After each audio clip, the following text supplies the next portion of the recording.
Today we're making a countertop, a sink, and the coolest step ever. Let's get started.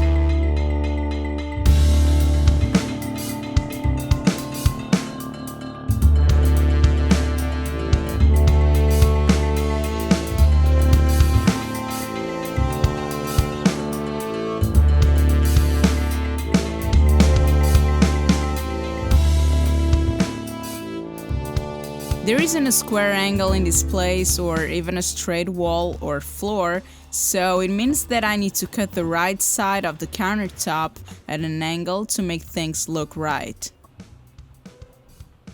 If I rest the ruler against the non-square side of the cabinet and trace a line, I'll get a parallel line that references that angle. Of course, the cabinet is square.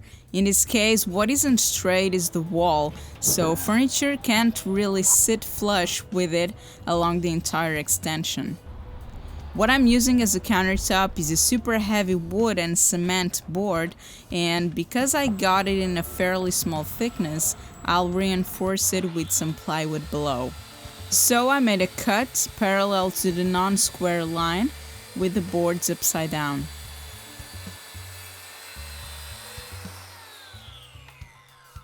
Then I connected them with only screws. I wasn't sure if I wanted to glue them, so I didn't.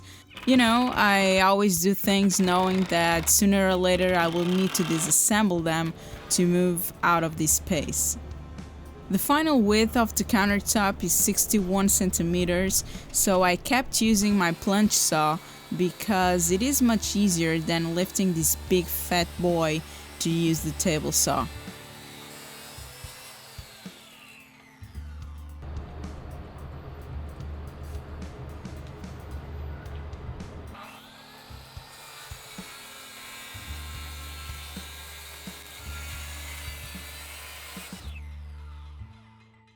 I wasn't sure what type of edge I wanted, but I realized that most countertops have chamfer edges, at least the ones that I've seen, so I went for it using a 45 beveling bit with a router. I guess it also helps the material not to chip as much when put to use.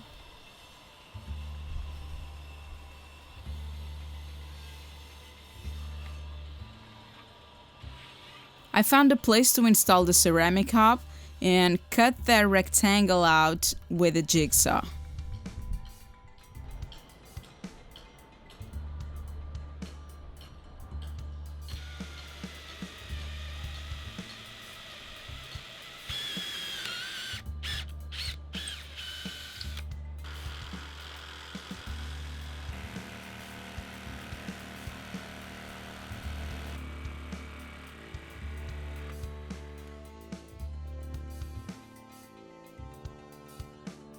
I sanded the top and edges with a fine grit sandpaper and applied 3 coats of flooring acrylic varnish that was the most resistant stuff I had on hand. Eventually I found a countertop acrylic varnish and you'll see me applying it towards the end of the project.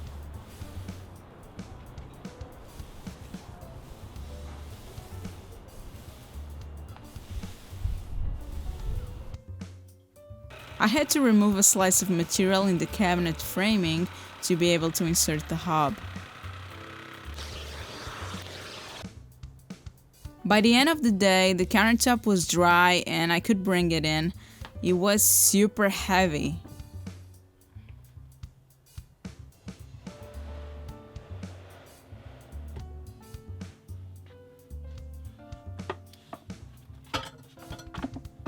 I fitted the ceramic hob inside the hole and it was done.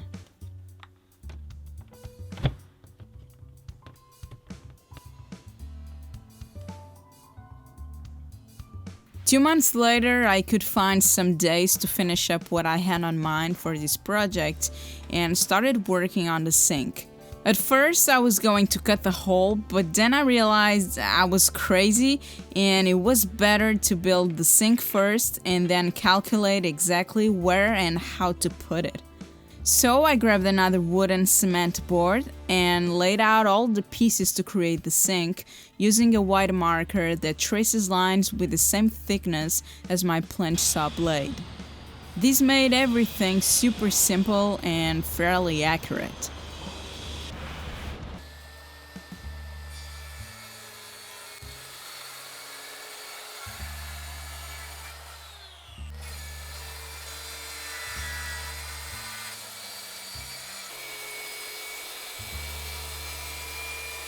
With all the pieces cut, I moved on to the assembly, and for that I used the clear glue/sealer.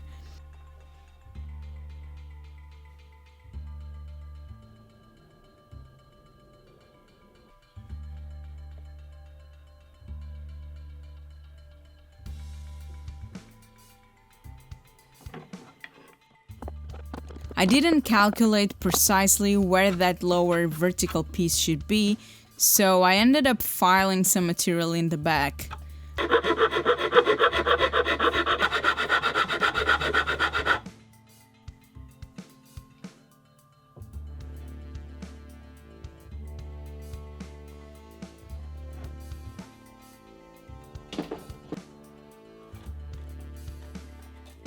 I peeled off the squeeze out and applied the backer piece to those filed edges. I wanted to reinforce the whole sink as it will basically be floating, and it was my first experience with this material. Also, I needed some tabs to actually screw the sink from underneath. What I did was creating a frame around it, and to the frame I connected the tabs.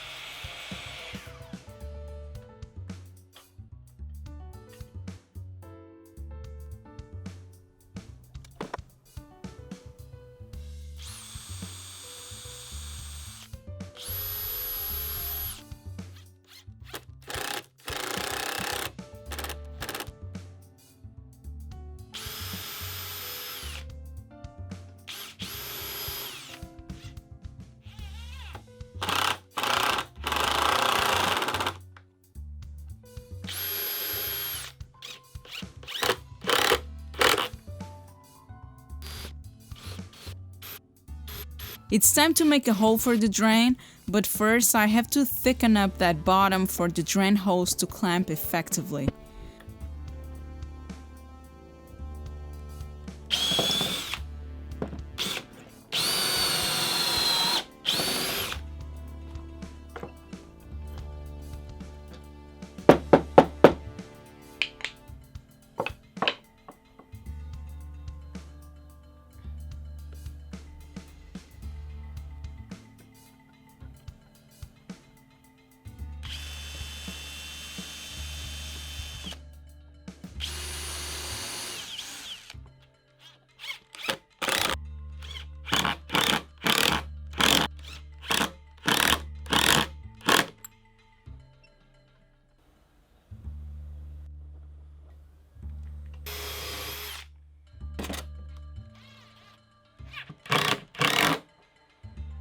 Okay, now I can finally drill the large hole with a hole saw.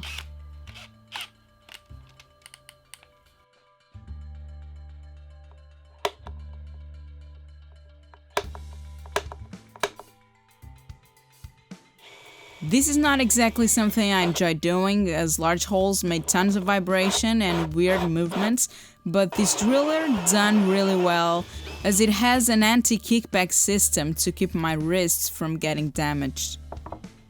I went through the first layer, so there are 2 more to go.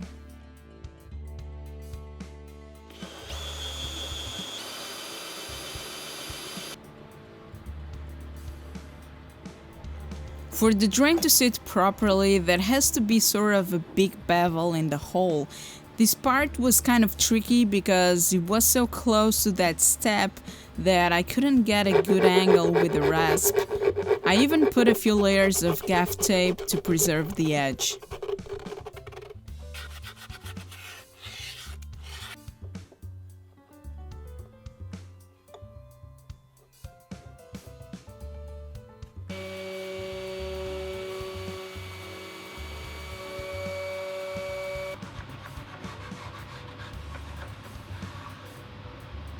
For the finish, I got an invisible water sealer and repellent and applied about 4 or 5 coats. After putting my thinking cap on, I found a way to know exactly where to install the sink. First, I marked the location of the cabinet framing with tape and then positioned the sink upside down over the countertop to get a mark for the corners. I then measured 3 centimeters in from those corners, and that measurement is actually inward the sink walls, so it means that when I cut on the green line, I'll still have extra material into the workpiece area that I can trim later flush to the sink walls.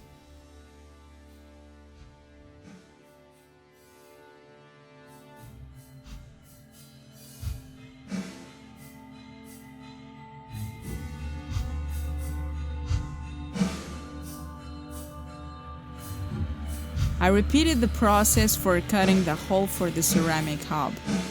And since I was using the jigsaw, I took the opportunity to cut a notch below the place where the tap is going to be installed. Everything looked nice, but I couldn't hold the weight of the sink with just one hand and screw it at the same time. Much better now. As you can see, the cabinet top framing is just a hair bigger than the sink taps. That's why I had to plan wisely where to make the hole for the sink.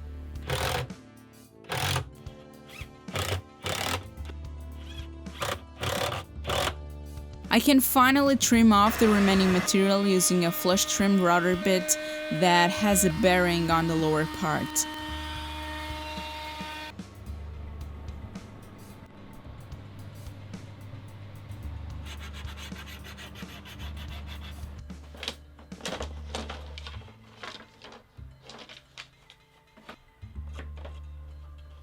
My main idea with this kitchen is to try to hide that it is actually a kitchen, so this might not be the nicest looking thing in the planet, but I decided to make 2 shallow lids to cover both the hob and the sink. I used the same cement material and found a few strips of yellow MDF left over from the lower cabinet and just glued them. So you might be asking, how am I going to close the sink lid with the tap standing there? Well, the tap is gonna be retractable. When I was doing research for this project, I found this super cool tap that is retractable, but it didn't make sense to buy such an expensive tap for such an ephemeral and even primitive sink solution. So, of course, I thought of making one. After some brainstorming and really cool suggestions from social media followers, I found the tap in my head when reading Special Works' comment. A transparent tap it is. So I ran half of the city trying to find the materials, and here's what I've got. A piece of 20mm acrylic tubing, a piece of silicone hose, and some flexible electrical wire to stuff it. You will want to use silicone and not rubber because the silicone doesn't melt. I could insert the electrical wire with the help of alcohol and found a beer bottle to use as my curved template. With the acrylic tube in place and a pair of gloves on, I turned on the heat gun and rolled the pieces continuously until I felt they were super wavy and ready to bend.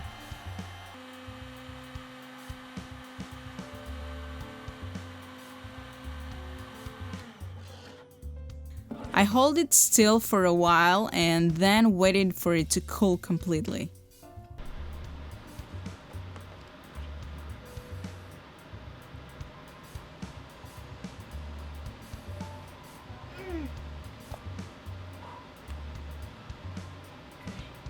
I drilled a hole for the tap and sanded the inside to prevent big scratches.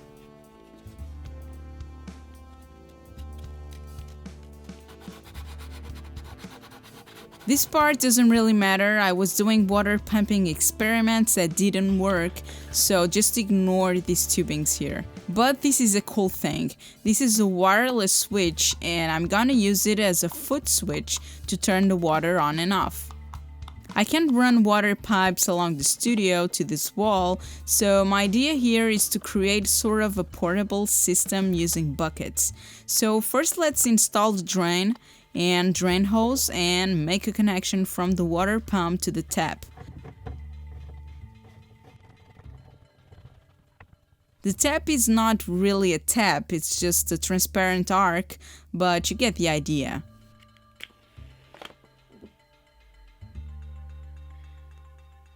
So I fitted the end of the water hose to a tap connector and clamped it tight with a hose clamp.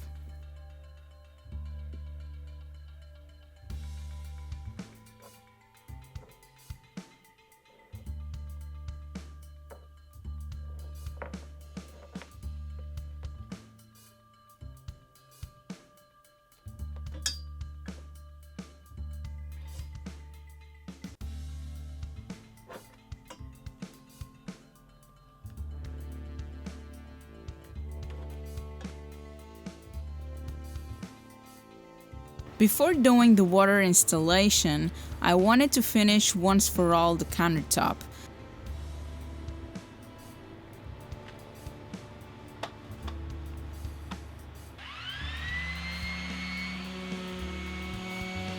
I sanded it entirely and applied 2 coats of countertop acrylic pudding.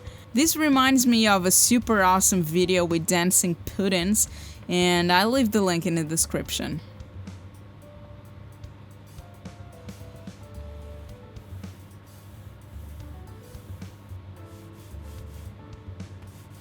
I made 2 holes in the freshwater bucket lid to insert the hose and the pump wire. This is just a simple aquarium pump that I got for 25 euros from a pet shop, and you can probably find a cheaper one. I need to find some bigger buckets, but these are perfect for testing. Now I need to install the wireless switch, and for that I made a hole to pass the wire through the interior of the cabinet, because the electrical outlet is behind one of the drawers.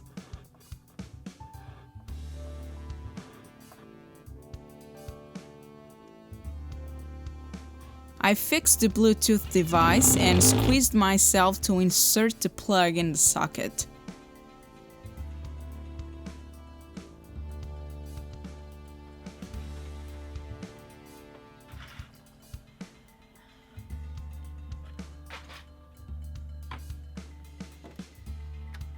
Now I can attach the tap to the hose, and it stands up just with friction, and I can slide it down easily.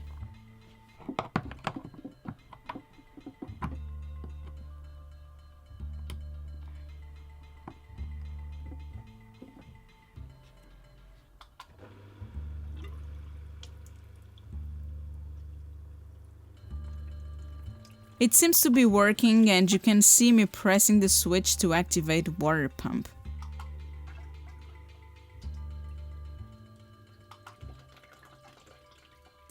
I can finally stick the switch to the recessed baseboard.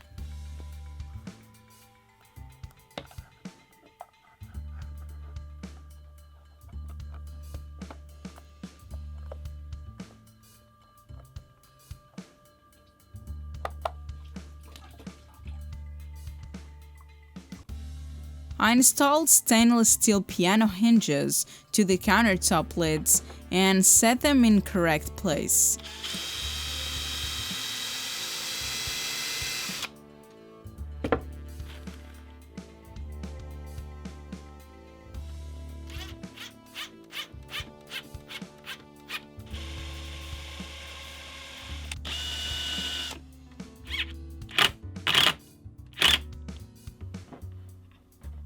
Of course, this is not a heavy-use sink, it's just something to assist in the cooking process, as I have a dishwasher machine. Anyway, this was a big challenge for me, and I hope you can find this interesting, maybe to another situation like a camping portable sink or something like that. Thank you so much for watching and for sticking around for the whole kitchen series. A big shout out to Bosch and to all my Patreon supporters for making this project possible. Now, if you excuse me, I gotta make lunch.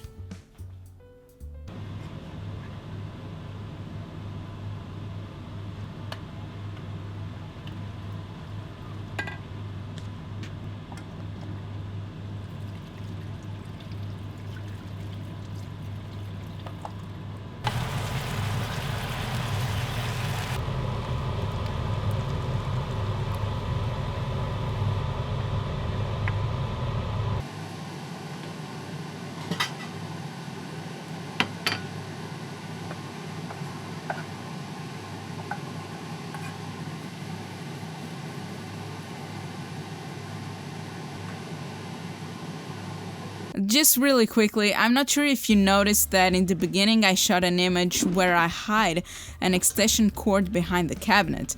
Well, it is actually inside this drawer, and it's super handy to plug the small kitchen appliances and can even close the drawer. Pretty cool. Okay, bye!